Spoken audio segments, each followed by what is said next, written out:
Pemirsa, sidang gugatan ijazah Jokowi di Pengadilan Negeri Surakarta dihentikan meski telah memasuki tahap duplik. Sementara itu, sidang gugatan perdata terkait keaslian ijazah Presiden ke-7 Joko Widodo masih berlanjut di Pengadilan Negeri Sleman, Yogyakarta. Eksepsi kompetensi absolut para tergugat yakni Jokowi, KPU Surakarta, SMA Negeri 6 Surakarta, dan UGM dikabulkan Hakim Pengadilan Negeri Surakarta dalam putusan sela pada Kamis siang lalu.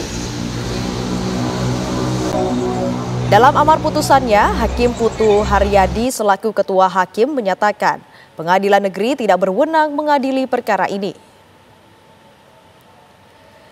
Dengan dikabulkannya eksepsi yang diajukan para tergugat dalam perkara nomor 99, maka berakhirlah proses persidangan gugatan ijazah Jokowi. Namun demikian, pihak penggugat masih memiliki hak untuk mengajukan banding.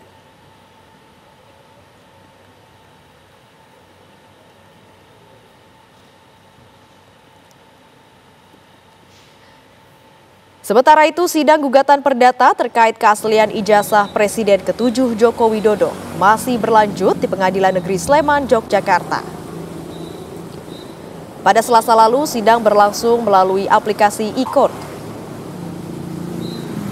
Sidang mengagendakan jawaban dari pihak tergugat, yakni Rektor dan 4 Wakil Rektor UGM, Dekan dan Kepala Perpustakaan Fakultas Kehutanan UGM, serta dosen pembimbing Jokowi bernama Kasbujo. Sayangnya pada sidang dengan sistem e-court, hanya pihak berperkara yang bisa mengakses, sehingga masyarakat umum tidak bisa ikut mengaksesnya. Sidang akan kembali dilanjutkan pada Selasa pekan depan dengan agenda replik masih dengan sistem elektronik e-court.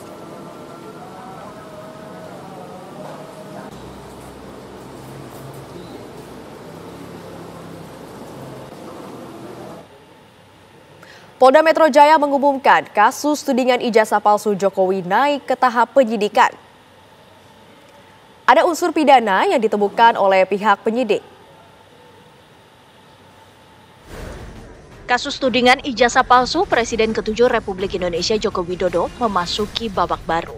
Kemarin, Polda Metro Jaya mengumumkan perkara yang menyeret Roy Suryo CS itu kini masuk tahap penyidikan. Dari total 5 laporan polisi atau LP yang ditangani penyidik Polda Metro Jaya, 4 diantaranya memiliki unsur perkara pidana. Sehingga polisi pun menaikkan kasus ini dari penyelidikan ke penyidikan. Berdasarkan hasil gelar perkara tadi malam, maka terhadap laporan polisi yang pertama, pelapornya adalah Saudara Insinyur HJW.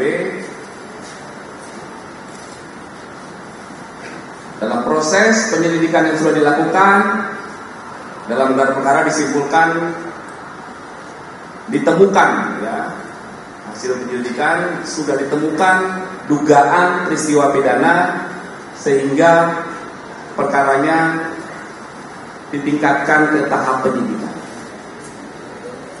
3 laporan selanjutnya dalam kelompok kedua kan ada 5 laporan ya. 5 laporan ini terbagi 2. Soalnya ada yang dicabut. Yang 3 juga dalam hasil penyelidikannya ditemukan dugaan peristiwa pidana sehingga perkaranya dapat naik ke tahap penyidikan. Walaupun banyak hal yang sementara pihak Roy Suryo dan kawan-kawan sebagai pihak terlapor menyayangkan Polda yang dianggap terburu-buru menaikkan status perkara ini. Kami juga menyayangkan karena secara proses dan prosedur harusnya ada gelar perkara dulu di mana para pihak yang berkaitan dengan proses itu dilibatkan ya dalam proses yang kemudian hasilnya ditingkatkan menjadi penyidikan. Artinya harusnya klien kami yang memang sudah menjadi terlapor di laporan Polda Metro Jaya ini dilibatkan, setidaknya kuasa hukum dilibatkan untuk dijelaskan kepada penyidik tentang tahapan, proses dan prosedur termasuk substansi kenapa ditingkatkan dari penyelidikan menjadi penyidikan. Peristiwa pidana apa sih yang kemudian ditemukan unsur-unsurnya terpenuhi oleh penyidik di Polda Metro Jaya. Lantas apa saja yang menjadi bukti yang mengarah ke unsur pidana yang ditemukan pihak kepolisian?